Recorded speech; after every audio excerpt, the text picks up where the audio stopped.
चलिए आगे बढ़ते हैं। क्लास 10th मैथ्स का देख रहे थे, अध्याय 5 समांतर श्रेणियाँ। इसमें इसके पहले हमने प्रश्नावली 5.1 कंप्लीट कर लिया था। आज उसके बाद स्टार्ट करते हैं उदाहरण नंबर 3 से।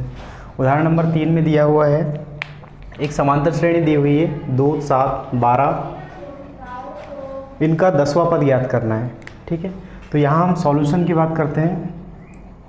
तो सबसे पहले देखते हैं कि जो फॉर्मूला होता है 10वां पद ज्ञात करने का, मतलब nवां पद का फॉर्मूला होता है an is equal to a plus n-1 into D. जहाँ क्या क्या होता है ये मैं बता दे रहा हूँ। an क्या होता है, nवां पद होता है, a प्रथम पद होता है, n होता है पदों की संख्या और d है सर्वांतर। ठीक है, तो यहाँ हम देखते हैं सबसे पहले ये जो श्रेणी दी हुई है समांतर श्रेणी है, और समांतर श्रेणी में जो पहला पद है a की वैल्यू दी हुई है कितना है 2। उसके बाद सर्वांतर जो है d का मान निकालते हैं। d का मान कितना हो जाएगा, दूसरा पद मतलब a2 माइनस पहला पद a1, a2 माइनस a1 करते हैं। a2 की वैल्यू कितनी है यहाँ पर 7 है, माइनस a1 की वैल्यू है 2, तो d का मान कितना निकल के आ जाएगा यहाँ से 7 माइनस 2, ये 5 आ जाएगा। तो यहाँ से दोनों चीज़ें मिल चुकी है। क्या, एक तो प्रथम पद निकल गया 2 और दूसरा सर्वांतर आ गया है 5। अब an ज्ञात करना है, इसका मतलब 10वां पद मतलब 8, 10 कितना हो जाएगा, ये सॉल्व करना है अपने को। फॉर्मूला क्या होता है, इसी फॉर्मूले में वैल्यू पुट करते हैं an is equal to a plus n-1 into D. 8, 10 हो जाएगा। यहाँ पर देखिए n का मान होता है 10, तो a की वैल्यू है यहाँ पर कौन सा, a की वैल्यू है 2 प्लस n-1, n की वैल्यू है 10 -1 इंटू डी की वैल्यू है 5। तो आगे सॉल्व करते हैं। 2 प्लस 10 -1 9 हो जाएगा इंटू 5, तो 2 प्लस 9 इंटू 5 45 हो जाएगा, और ये निकल के आ जाएगा, दोनों को ऐड करेंगे तो 47, मतलब ये 10वां पद कितना आ गया है 47। ठीक है, इसको नोट कर लीजिए। इसके बाद देखेंगे उदाहरण नंबर 4।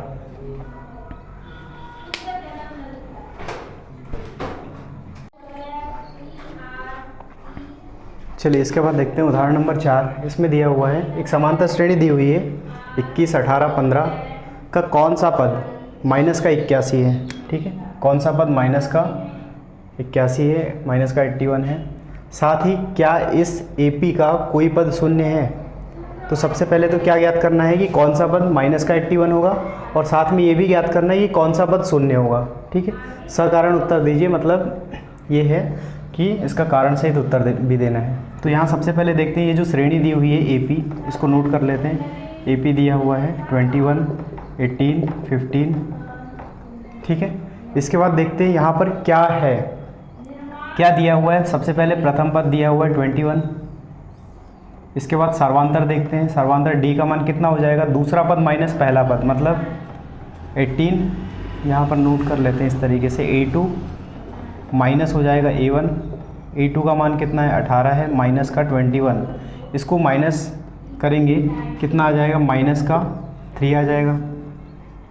ठीक है, तो D का मान कितना आ गया है -3। ये दोनों वैल्यू यहाँ से मिल गई। अब देख लेते हैं कि कौन सा पद माइनस का 81 है। इसका मतलब ये जो माइनस का 81 है ये किसका मान हो सकता है, ये an की वैल्यू होगी। an की वैल्यू दी हुई है -81, n का मान ज्ञात करना है। चलिए फॉर्मूला देखते हैं। an इज इक्वल टू होता है, nवां पद का फॉर्मूला होता है an is equal to a plus n-1 into D. Value put कर देते हैं। an की वैल्यू है माइनस का 81 इज इक्वल टू a की वैल्यू है 21 प्लस n-1, n की वैल्यू तो ज्ञात करना है अपने को माइनस का 1 इंटू डी की वैल्यू है -3। आगे सॉल्व करते हैं। सबसे पहले 21 को इधर माइनस कर लेते हैं, तो कितना हो जाएगा, माइनस का 81 और -21 इज इक्वल टू हो जाएगा n-1 इंटू -3, कितना हो जाएगा। यहाँ पर दोनों चीज़ें देखिए, दोनों माइनस में है, इसका मतलब दोनों समान चिन्ह है, तो हमेशा ऐड होंगे और चिन्ह माइनस का रहेगा। ठीक है, ऐड करेंगे तो कितना हो जाएगा, 1 + 1 2 हो जाएगा, और 8 + 2 10 हो जाएगा। माइनस का 102 आ गया। अब ये माइनस का 3 है, इसको पक्षांतर करते हैं तो -3 इधर आ जाएगा, गुणा है तो ये भाग में आ जाएगा, और ये बराबर क्या हो जाएगा n-1 के। माइनस से माइनस कैंसिल हो जाएगा, 3 से कितनी बार कटेगा ये, 3 तिया 9 और 3 चौके 12, मतलब 34 आ जाएगा। तो 34 इज इक्वल टू n-1 हो गया। और n की वैल्यू यदि निकालना है तो 34 + 1 हो गया, तो n का मान कितना निकल के आ जाएगा यहाँ से 35। इसका मतलब ये है कि जो माइनस का 81 है ये इस समांतर श्रेणी का 35वां पद होगा। ठीक है, उसके बाद देखते हैं इस AP का कोई पद शून्य है। अब ये शून्य है या नहीं ये देख लेते हैं। तो क्या हो जाएगा, यहाँ पर an इज इक्वल टू 0 मान के देखते हैं। ठीक है, इसको चेक करते हैं, फॉर्मूला वही है, an इज इक्वल टू कितना हो जाएगा, a + n-1 × d। an की वैल्यू 0 रखते हैं, a का मान दिया हुआ है 21 है, प्लस n-1 × d की वैल्यू है -3। चलिए इसको सॉल्व करते हैं। 21 को इधर पक्षांतर करेंगे तो 0 - 21 हो जाएगा, इसका मतलब माइनस का 21 इधर आ जाएगा।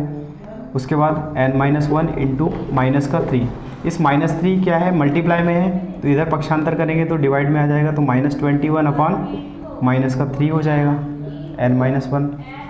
अब देखते हैं इस माइनस से माइनस कैंसिल हो सकता है और 3 से ये 7 बार कट जाएगा। ठीक है, तो 7 इज इक्वल टू n-1 हो जाएगा।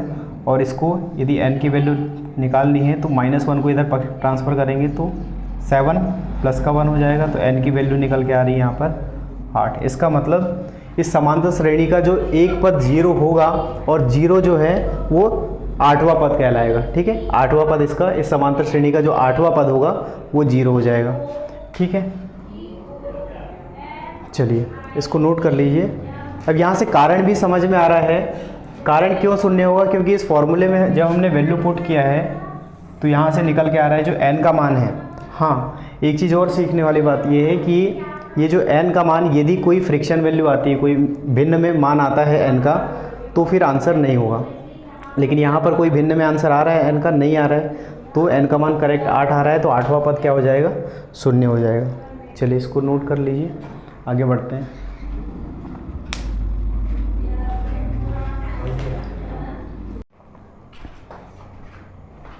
चलिए आगे बढ़ते हैं। इसके बाद देखते हैं उदाहरण नंबर 5।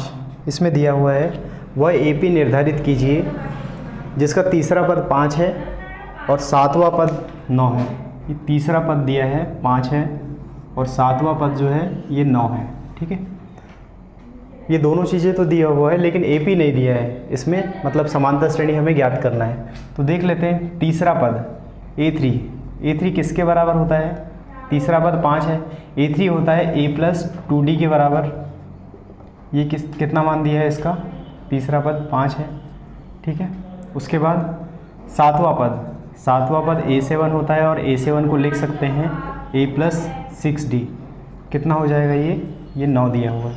तो यहाँ से दो इक्वेशन निकल के आ रही है, a + 2d = 5, ये समीकरण नंबर 1 हो जाएगा, और a + 6d = 9, ये समीकरण नंबर 2 हो जाएगा।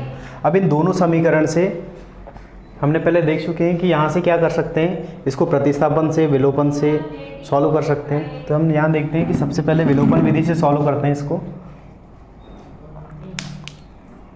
समीकरण नंबर 1 व 2 से क्या हो जाएगा, समीकरण नंबर 1 और 2 से नोट कर लेते हैं। 1 + 2d = 5 और a + 6d = 9।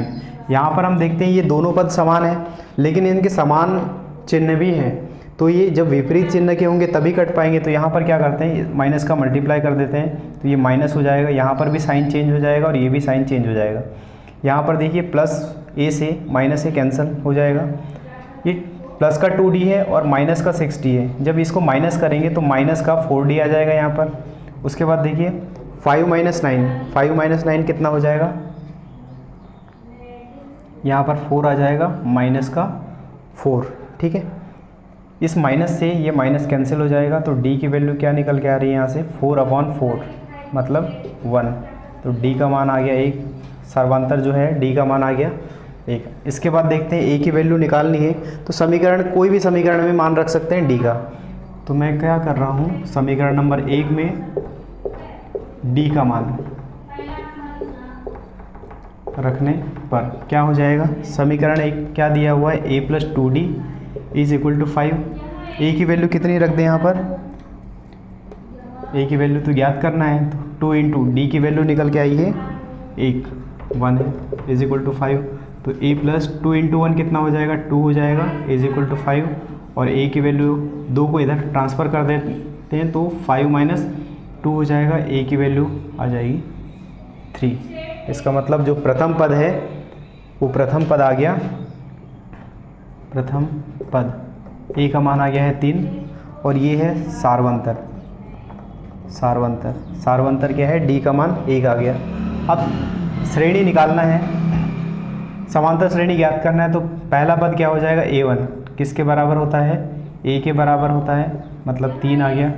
दूसरा पद a2 किसके बराबर होता है, a प्लस डी के बराबर होता है, तो a की वैल्यू है यहाँ पर 3 और d की वैल्यू कितनी है 1, तो 3 प्लस 1 कितना हो जाएगा, 4 हो जाएगा। अगला देखते हैं a3 किसके बराबर, a प्लस 2d के बराबर, तो a कितना है 3 है, प्लस 2 इंटू डी की वैल्यू है 1, तो यहाँ पर देखिए 2 का मल्टीप्लाई 1 से करेंगे तो 2 आएगा और प्लस 3 मतलब 5 आ जाएगा।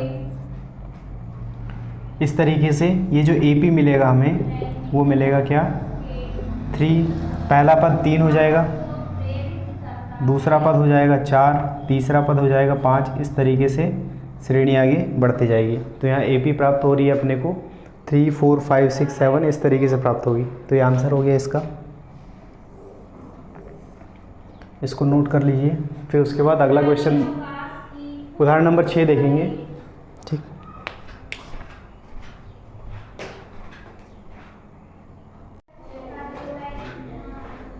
चलिए इसके बाद देखते हैं अगला एग्जाम्पल है उदाहरण नंबर 6। क्या संख्याओं की सूची 5, 11, 17, 23 का कोई पद 301 है, तो क्या हो जाएगा। सबसे पहले AP दिया हुआ है, इसको नोट कर लेते हैं। समांतर श्रेणी अर्थमेटिक प्रोग्रेशन दिया हुआ है 5, 11, 17, 23 ये डैश डैश, ठीक है। इसका कोई पद 301 है बोला है, तो क्यों है, तो यहाँ पर सबसे पहले जो दिया है उसको देख लेते हैं। प्रथम पद दिया हुआ है, a की वैल्यू 5 है, 5 है, d की वैल्यू सार्वंतर ज्ञात कर लेते हैं a2 माइनस a1 से, a2 माइनस a1, a2 की वैल्यू है 11 माइनस a1 की वैल्यू है 5, कितना हो जाएगा 11 माइनस 5 कितना हो जाएगा, ये 6 हो जाएगा। तो d का मान यहाँ से निकल के आ रहा है 6, ठीक है। अब इसके बाद देख लेते हैं कि प्रथम पद मिल गया है, सर्वांतर भी मिल गया है। अब ये जो दिया हुआ है कोई पद 301 है, इसका मतलब an की वैल्यू है, कोई ना कोई पद है ये 301 दिया हुआ है। चलो इसको चेक भी कर लेते हैं। an का फॉर्मूला क्या होता है, a plus n minus 1 into D. an का मान कितना दिया है 301, a का मान दिया है 5 प्लस n का मान कितना दिया हुआ है नहीं पता है, n का ही मान अभी ज्ञात करेंगे। तो d की वैल्यू है यहाँ पर 6, तो 5 से क्या करेंगे, 5 को ट्रांसफ़र करते हैं, तो 301 माइनस का 5 हो जाएगा बराबर n माइनस 1 इंटू ये हो जाएगा 6। अब ये 301 में से 5 यदि माइनस करते हैं तो कितना हो जाएगा 296 हो जाएगा। और इस 6 को भी ट्रांसफ़र कर लेते हैं तो अपॉन 6 हो जाएगा, ये n माइनस 1 के बराबर हो जाएगा, ठीक है। देखते हैं इसको काट के कितनी बार जाएगा ये भाग, 6 से 6 चौके 24 हो जाएगा, 5, ठीक है। सबसे पहले 2 से कैंसिल कर लेते हैं, तो 2 3 6 हो जाएगा और ये हो जाएगा, ठीक है। लेकिन यहाँ पर हम देख रहे हैं कि ये कैंसिल करने के बाद ये पूरी संख्या जो है ये नहीं कट रही है। 148/3 करेंगे तो कुछ पॉइंट में आंसर आएगा, और जब पॉइंट में आंसर आएगा तो देखिए, चलिए n का मान निकालते हैं यहाँ से। ये 148/3 और ये प्लस माइनस का 1 है, तो इधर पक्षांतर होकर प्लस का 1 हो जाएगा, तो n की वैल्यू आ जाएगी यहाँ पर अपॉन 1 भी है तो 3 आ जाएगा नीचे। यहाँ पर देखिए मल्टीप्लाई करेंगे तो 148 प्लस का 3 हो जाएगा, कितना हो जाएगा 151/3। लेकिन यहाँ पर हम देख रहे हैं कि n का जो मान है वो 151/3 आया है, इसका मतलब फ्रिक्शन वैल्यू है। जब यहाँ पर पूरा पूर्णांक होना चाहिए, ये जो n का मान है पूरी संख्या होना चाहिए, लेकिन ये फ्रिक्शन वैल्यू है, इसलिए हम ये बोल सकते हैं कि ये जो पद दिया हुआ है 301, ये पद जो है इस समांतर श्रेणी में कहीं पर भी नहीं आएगा। क्यों नहीं आएगा? क्योंकि n का मान जो है वो पूर्ण संख्या नहीं है। ठीक है, पूर्ण संख्या नहीं है इसलिए। तो यहाँ पर रीज़न लिख देते हैं, n का मान 151/3 है, जो कि पूर्ण संख्या नहीं है, इसलिए AP का कोई भी पद 301 नहीं होगा। ठीक है, तो इस प्रकार क्या होगा, ये जो 301 है, ये जो समांतर श्रेणी दी हुई है इसका कोई भी पद नहीं होगा।